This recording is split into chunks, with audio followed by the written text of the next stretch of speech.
Assalamualaikum warahmatullahi wabarakatuh. Alhamdulillahilladzi arsala rasulahu bil huda wa dinil haq liyudhhirahu 'alad dini kullih. Wa asyhadu an la ilaha illallah wa anna sayyidana Muhammadan abduhu wa rasuluhu la nabiyya ba'dah. Qala rabbi shrah li sadri wa yassir li amri wahlul 'uqdatam min lisani yafqahu qawli amma ba'd. Hadratal muhtaramin, jamaah muslimin yang dirahmati oleh Allah Subhanahu wa taala. Alhamdulillahirabbil alamin, kita masih diberikan kesempatan untuk menjumpai Ramadan di tahun ini. Semoga kita senantiasa menjadi umat Nabi Muhammad yang dapat menjalankan ibadah di bulan Ramadan pada tahun ini secara optimal. Dan kita diberikan kesempatan untuk bertemu di Ramadan di tahun yang akan mendatang. Amin amin ya rabbal alamin. Jamaah muslimin yang dirahmati oleh Allah Subhanahu wa taala, pada kesempatan pada kali ini saya akan sedikit membahas terkait dengan ada 4 golongan yang menurut hadis Rasulullah 4 golongan ini tidak akan diterima puasanya oleh Allah Subhanahu wa taala, walaupun orang tersebut setiap malamnya mendirikan sholat malam, ibadahnya dilaksanakan secara optimal, semua perbuatannya terpuji.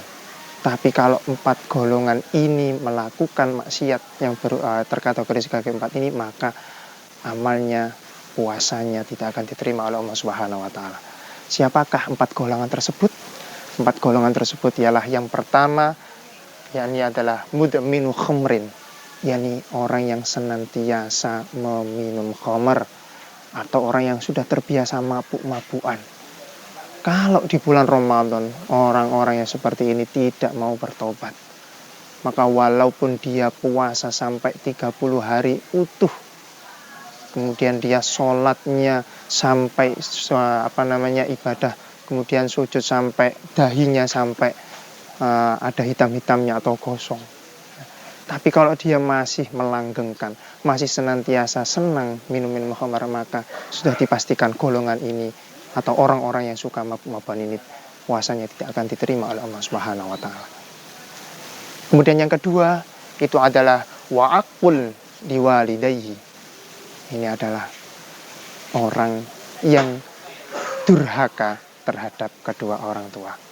Kita tahu dan juga kita pahami bersama bahwasanya banyak sekali hadis yang menerangkan bahwasanya ridho Allah tergantung terhadap ridho orang tua, dan murka Allah juga tergantung pada murka orang tua. Maka sudah sepantasnya ketika ada orang yang durhaka terhadap orang tuanya, maka orang ini puasanya tidak akan diterima oleh Allah Subhanahu wa taala. Karena apa?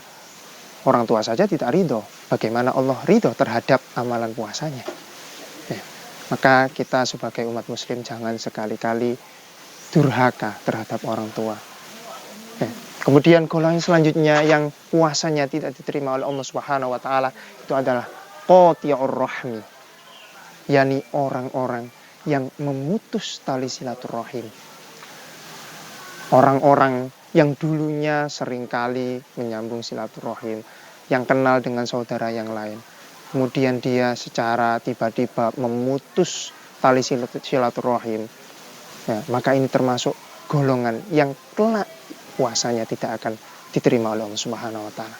Maka sebesar apapun pertengkaran kita, sebesar apapun pertikaian kita, jangan sekali-kali kita memutus tali silaturahim terhadap umat muslim yang lain. Karena ketika kita sudah menjadi bagian dari orang yang qati'ur rahmi atau orang yang memutus tali silaturahim, maka efeknya sangat-sangat banyak dan sangat-sangat besar. Yang salah satunya itu adalah puasa kita tidak akan diterima oleh Allah Subhanahu wa taala. Dan yang keempat itu adalah musyahinun. Dalam suatu riwayat dijelaskan bahwasanya musyahinun itu adalah musorim. Yang dalam kitab juga diterangkan musorim itu adalah yakni alladzi la yukallamu akhahu fawqa thalathati ayyamin.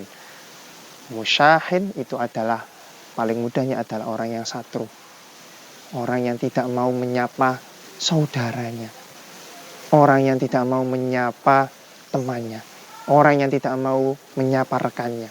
Apapun penyebabnya, kalau kita menjadi orang yang satru, paling mudah orang Jawa mengatakan satru, maka kita akan terkategori sebagai orang yang puasanya ditolak oleh Allah Subhanahu wa Ta'ala. Oleh karena itu, mari kita menjauhkan diri dari keempat golongan ini. Yang pertama, yakni orang yang suka mabuk-mabukan, suka meminum khamar. Yang kedua, yakni orang yang durhaka terhadap orang tuanya. Yang ketiga, yakni orang yang memutus tali silaturahim. Dan yang keempat adalah orang yang tidak mau menyapa saudaranya, atau paling mudah orang yang satu. Demikian penjelasan singkat dari saya, semoga bermanfaat. Ihdinas siratal mustaqim, ana qari anta sami, wallahu ladzi. Assalamualaikum warahmatullahi wabarakatuh.